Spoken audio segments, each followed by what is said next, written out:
think of that. We're buying a business. We're buying a multifamily business.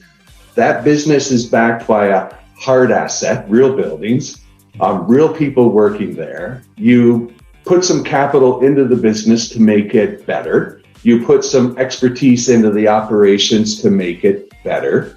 And then you improve the value of the business. You run it for a while, and then you resell it. Welcome to the Power of Passive Income and How to Retire Rich with your host, Vijay Patel. Get your financial advice straight from the experts and learn how to take your first steps towards financial freedom. If you're ready to retire rich, then listen up. Morning, everyone. We have a Trevor in the house. We'll just give you a brief introduction, and then I will give him the stage.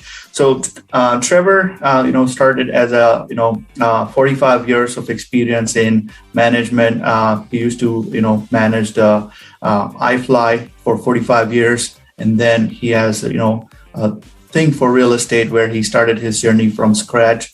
He started as passive investor in close to 20 properties, and then moved his way up to where he is a big, at least a known name, I would say, in the industry. Recently, he joined Massive Capital, so that is also a good, very, very good thing. And we'll shortly get started. So, Trevor, if you can introduce yourself and let's get started.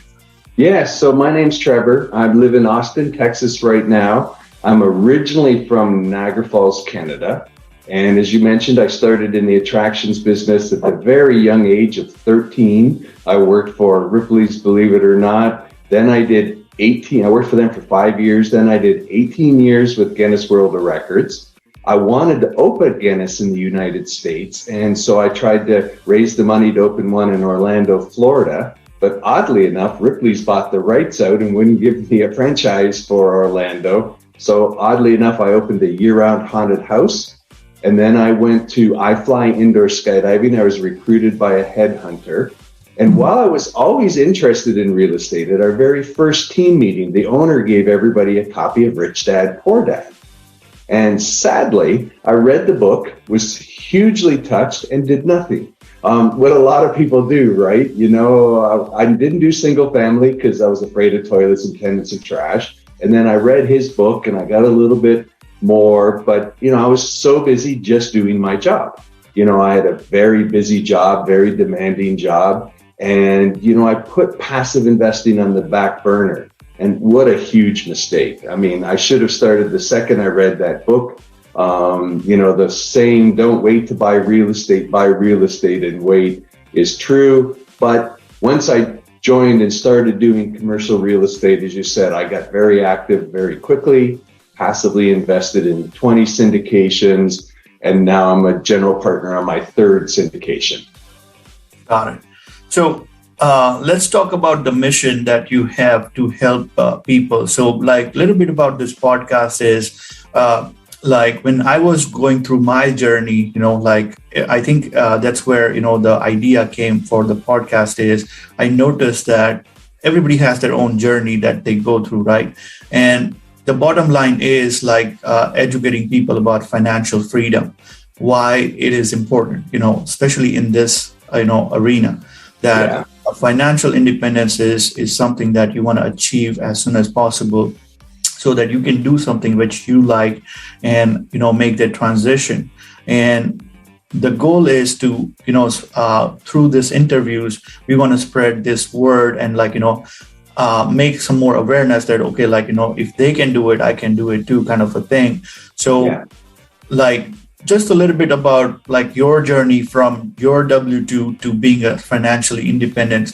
Just walk us through the mindset and a little bit about that journey. That what made you change that? Yeah, so it's very interesting. So as I mentioned earlier, for single family and investing, I was afraid of toilets, tenants, and trash. The same thing everybody's afraid of. I used to say, I get ripped off every time I have something fixed at my house. Why do I want to make that a job and do it? So I was always intimidated by that. I wish I hadn't been, but I always was. And then iFLY got bought out by a private equity. So then my next excuse was no time, no money. And even though I had money and I could have done it, I did what everyone else did, right? I put it in the stock market. I had a 401k at work. And I didn't get one till quite late at work. So it's not like I had a lot amassing there.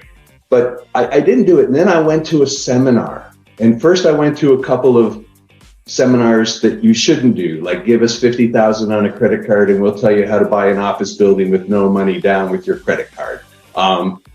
Try to find something believable. So I went to a seminar and they talked about syndication of multifamily business. And the light bulb, I don't know why took me forever to have the light bulb turn on.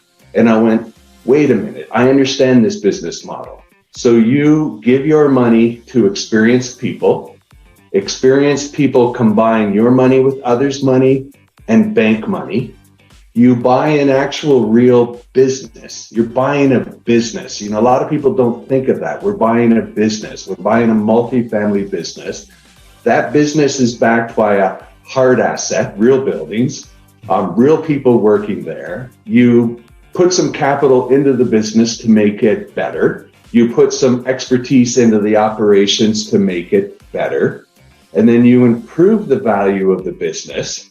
You run it for a while and then you resell it. And I don't know why, but the light bulb just went on, because in my career, I've done that over and over again with businesses. I helped a lot of businesses by coming in and giving expertise and showing them what to do and how to grow it. With iFLY, we took over 3 franchise locations.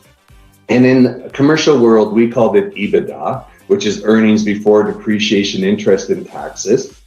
They called it NOI. And I went, wait a minute, this is the same thing. And you sell for a multiple of EBITDA, you sell for a multiple of NOI. And all of a sudden, just boom, the light bulb came on. And I went, this is way more simple than I thought it is. Now, clearly, you have to pick the right operator, the right deal. You have to be educated. And that's when I started my mission, to help 1,000 people reach financial independence. Originally, I was thinking just of me, and my original goal was 100. I thought if I had 100 investors, I could just keep getting money from them and I would be self-sustaining and be able to do my own deals. And then I thought, well, wait a minute, way bigger than that. And so my goal was, if I can reach 1,000 people and 1,000 people make the decision to passively invest in real estate to start their journey, I feel very much once you make your first deal and you understand and you get past that initial fear that I'm going to help change the world. And again, 1,000 people is nothing in the scheme of the world, but I hope the people I touch will also take the same goal.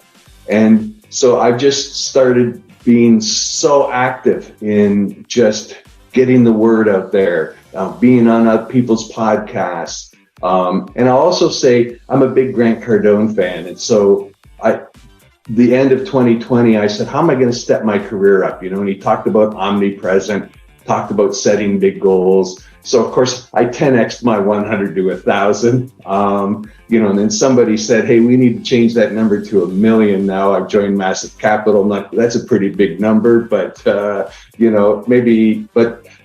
the goal is just to educate people and then help them feel comfortable. And it's very important. Once you get educated, it's much easier to get comfortable. Got it.